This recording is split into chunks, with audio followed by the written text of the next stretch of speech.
Hey everyone, today we're in a Land Cruiser Prado. It's a KZJ95.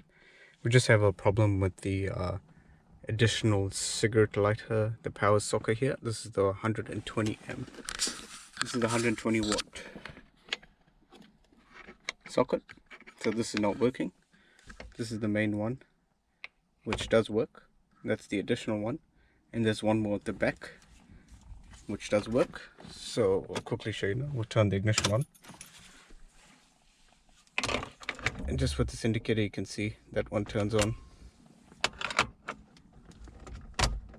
This one does not turn on.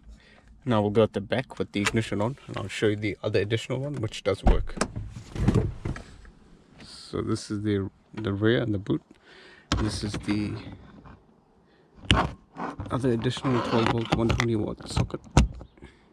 So with the ignition on, this one works perfectly as well. So let's figure out what's wrong with the front one, with the secondary front one. So for further testing and checking off the fuses or wiring, I like to have some nose pliers, a multimeter, and a light. So what I would highly recommend is getting a wiring diagram for your vehicle. These are normally easily found on Google, or you can just buy a set, or you can just buy the manual from many online stores. If not, if you can't source yours, or if you don't have the time, then you can start just checking the fuses, which we'll do now.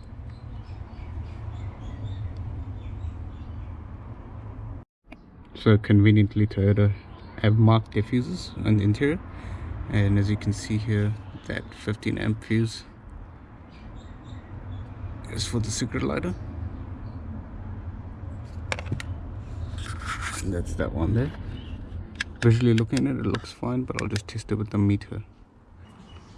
So with your multimeter, take your negative probe and find a good ground somewhere. I like using the cigarette lighter socket if it's working, so I'm using the one that's working.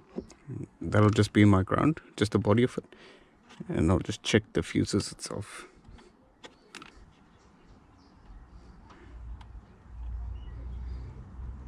So that's the ECUB.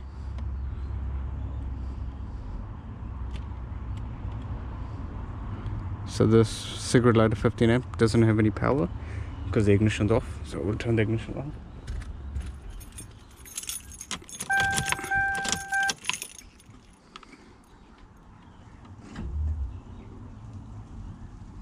And it's got power on both sides. So this does not look like a fuse related problem. We might have to pull off that panel and just check if there's something wrong with the wiring there. So this is what I was just doing, in case you want to see. Just in the body there, just touching it like that. Sometimes if you're out on the road and you don't have access to a multimeter or similar, you just have to get by. If you got a set of pliers, or you can use the factory tool, which is located in the hood in the fuse box. Just pull out the fuse and have a visual look of it. That usually is more than adequate. So that's what it should look like. It's that link there in the center is not broken, which means the fuse is fine.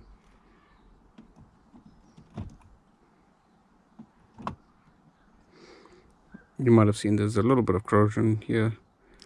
It's nothing too bad. I mean, it would benefit from a clean, but it's, as you can see, the contacts here are fine. So it's, I mean, if you're really in doubt, just replace the fuse. We'll install that back now and we'll keep looking.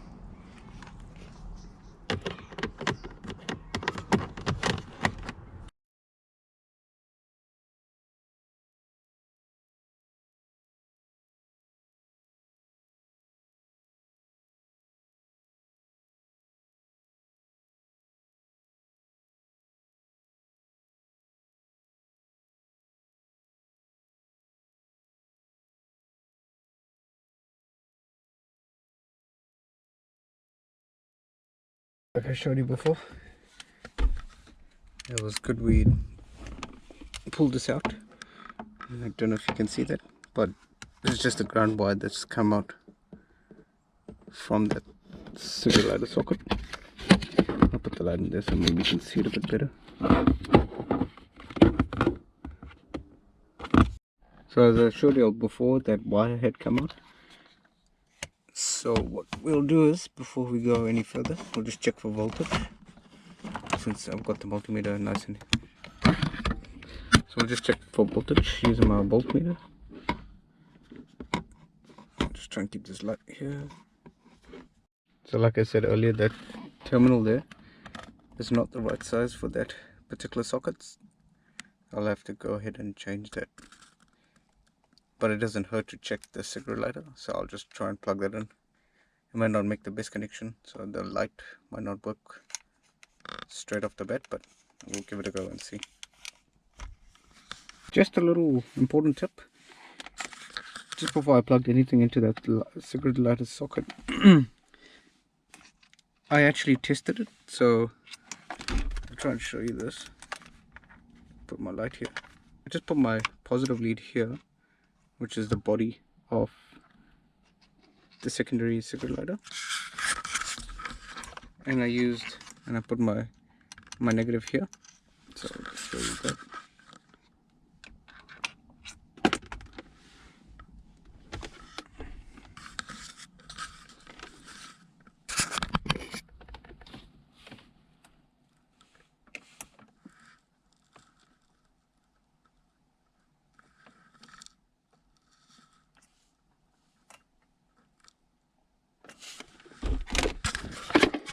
Hopefully you saw that. It's actually wired up incorrectly. So whoever's done this is put positive to the actual body of the cigarette lighter, and the negatives in the center there. That will burn out anything you plug into it. So it's lucky we checked that prior. So this will have to be redone. It just goes to show you, sometimes on these vehicles that I've had a few owners, you never know what can be done, or if it was given to a previous workshop, sometimes they might overlook things if they change the radio and they just quickly put things back together without even checking properly. Just to double check the actual socket itself, I've got my multimeter set up in ohms. Now we'll just check the body to the rear contact, just to see where exactly, just to see if there's a problem with the socket itself, whether it's short or something of that sort.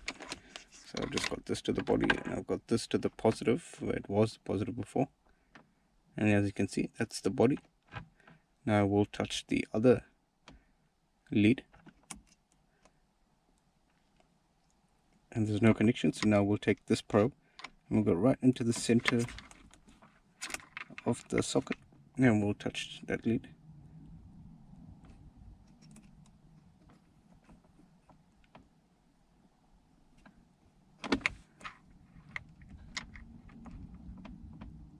It's got quite a high resistance.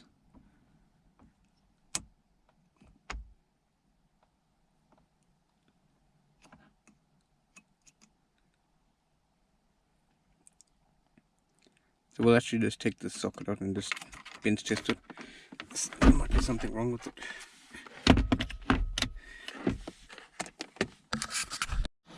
So these are the two contacts I was talking about at the back of the cigarette lighter. It's that one there and that one there. So it was incorrectly connected with those terminals down there. So I cleaned the contact on the inside here, and now it's showing continuity, so I'll put those terminals in, and we'll just plug in a little splitter just to see the LED if it lights up or not, and we'll go from there. And we'll just test that out before going any further. So there's nothing shown there, and now we'll just go to the center, which is the positive.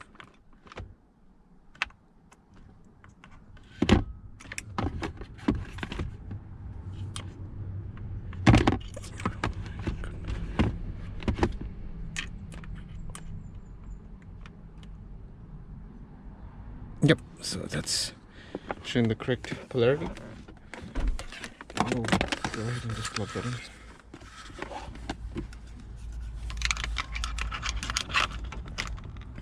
There we go. And it's working fine now. So like I said earlier, if you don't have a wiring diagram, you just follow the basics, and 9 times out of 10 you should be able to solve a problem like this, because it's not a overly complicated wiring setup, especially with these earlier 4-wheel drives. Anyway, hope this was of some help to someone. Please like and subscribe, as it helps more people find this video and possibly fix their own issues without having to spend a fortune. Alright, thanks for watching everyone. See ya.